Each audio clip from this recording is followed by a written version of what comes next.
Hi, I am back with yet another fun, easy and delicious recipe for you, and it's called Chettinad Chickpea Curry.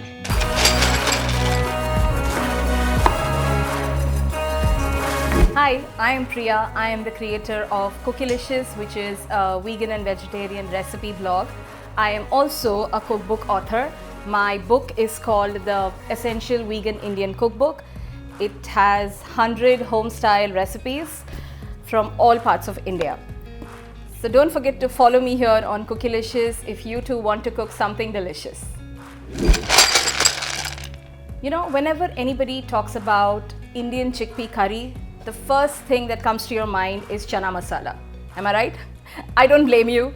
Yes, chana masala is a popular Indian curry, but let me tell you, there are many more curries in the Indian cuisine that use chickpeas and they taste great. And today I'm going to show you one such recipe, the Chettinad Chickpea Curry. So Indian cuisine is very vast. Every state, every region has its own cuisine. Chettinad is a region in the south of India and it's known for its distinct food, agriculture and great architecture. Talking about their food, they have robust flavors because they use a lot of whole spices and ground masalas, which gives their food that unique taste. In their cooking, they use a variety of spices and freshly ground masalas. Some common spices used in their cooking are dried red chilies, peppercorns, coconut, fennel seeds and star anise, to name a few. You know, Chettinad food is very popular in Indian restaurants, and in fact the Chettinad chicken curry is very popular on the menus of many Indian restaurants. And today I'm going to be sharing a vegan take on that recipe. We will obviously not be using chicken, but we'll be using chickpeas instead and still make this curry delicious. The first step is to prepare the Chettinad masala. For that you need a good quality blender. The first ingredient is coconut. Now you can use either freshly shredded coconut or the dried coconut. If you're getting the dried one, just ensure that they are unsweetened. You can get shredded coconut, coconut flakes, desiccated coconut, any of that would work. Peppercorns. So Chettinad cuisine in general is known for its spices, so this curry will be on the spicier side, but you can always tone down the spiciness depending upon your tolerance level. Then you add some garlic and dried red chilies. We add poppy seeds and then add fennel seeds. Now we will grind this to a smooth paste by adding 1/4 cup of water.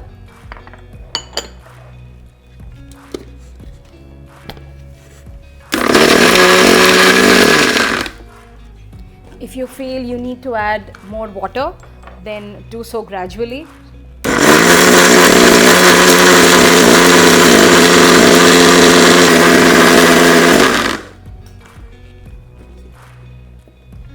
This is how the Chettinad masala looks. If you want the Chettinad paste to look more reddish in color, then add some Kashmiri red chili powder to this masala so that it gets that vibrant red color. So this is the Chettinad masala. You can make this ahead of time and store it in the fridge. It stays good for a couple of days. You can also use this in any other recipe, any other curry recipe or rice recipe. Let's transfer this to a bowl.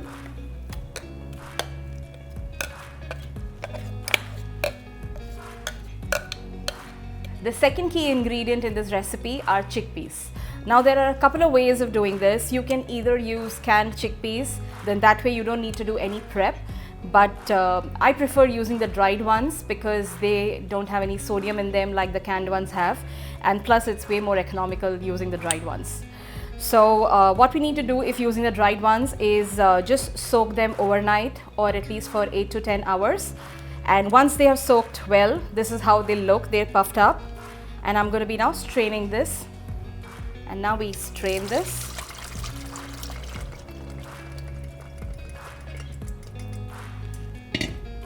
And now they are ready to be used. And did I forget to tell you that we'll be making this curry in the Instant Pot today? The first thing is to turn on the Instant Pot in saute mode. First goes in the oil. You can also use vegan butter or vegan ghee. I do have the recipe for vegan ghee on the blog. If you're interested, definitely check it out. I will leave a link below in the description box. Just give it a couple of seconds for the oil to turn hot, and then we'll add the rest of the ingredients.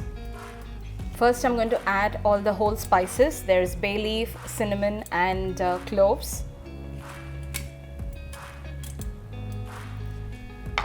Once the whole spices fry a bit, add the chopped onions.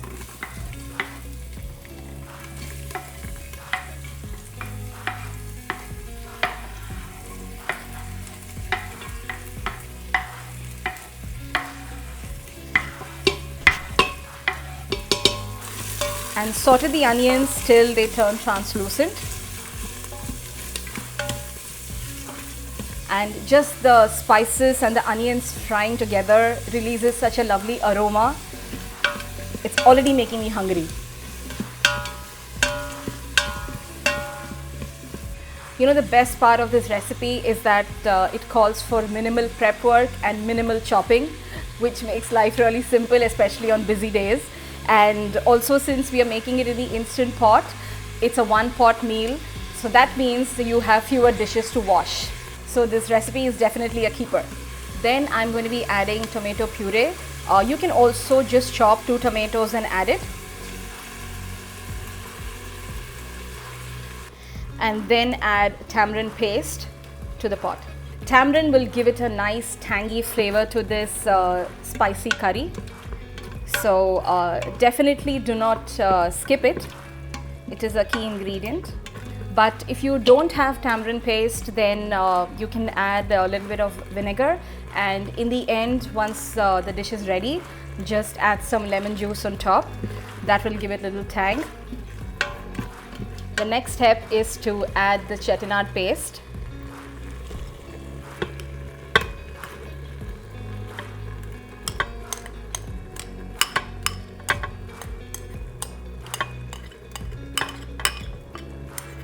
I'm also going to add a little bit of water. This prevents the masala from sticking to the bottom of the pot. We all hate a burnt signal, right? So now we just mix it. And just keep mixing and ensuring that nothing is sticking to the bottom of the pan. Then goes in the chickpeas, followed by water. Then add some salt.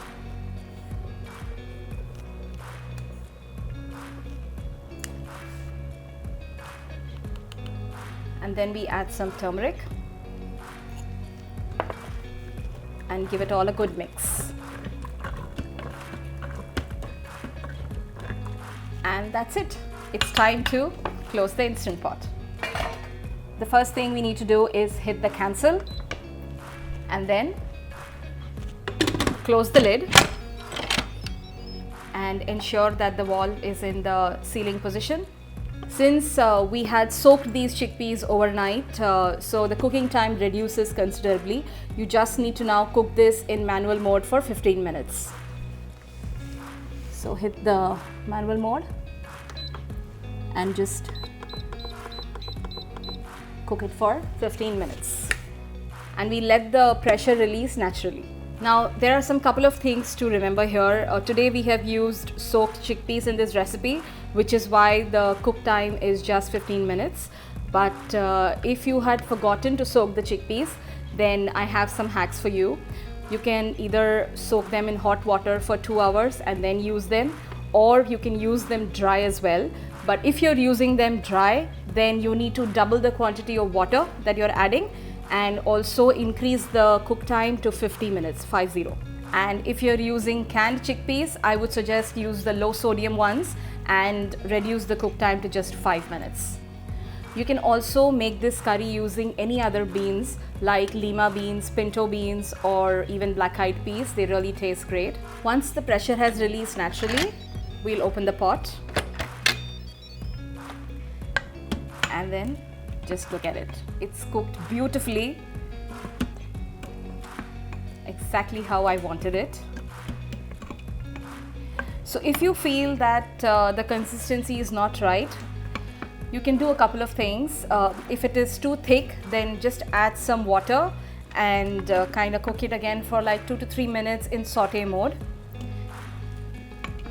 And if it is too thin, then you can prepare a flour slurry and then just add it to this and keep mixing it till it thickens. We will garnish it with cilantro. I also like to garnish it with fried onions because it gives it a nice crunch and also lends a mild sweetness to this otherwise spicy curry. We just give it a quick mix and our vegan Chettinad chickpea curry is ready. You can serve this with any Indian flatbread like roti, naan, chapati, paratha, or you can serve it with rice. That's the way I love it. You serve it with rice, regular steamed rice or jeera rice. If you're looking for alternate serving options, then you can also serve this with cauliflower rice or alternate grains like quinoa or any other form of like quinoa. This curry is a great weeknight recipe. As you saw, it really comes together very quickly. You can also serve this on weekends, family brunches, at parties. You can also pack this in lunchbox. Okay, now it's time to taste this.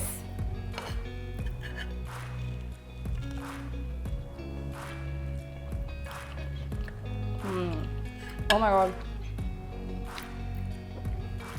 This is so delicious. I mean, it is such a welcome change to the regular chana masala. So yeah, if you love chickpeas and feel like trying a new recipe, then definitely give this recipe a try. I really hope you enjoyed this video and will give this recipe a try. If you do, then please let me know in the comments below what you thought of it. So this is Priya signing off for now, and I promise to be back soon with yet another fun, easy, delicious recipe for you.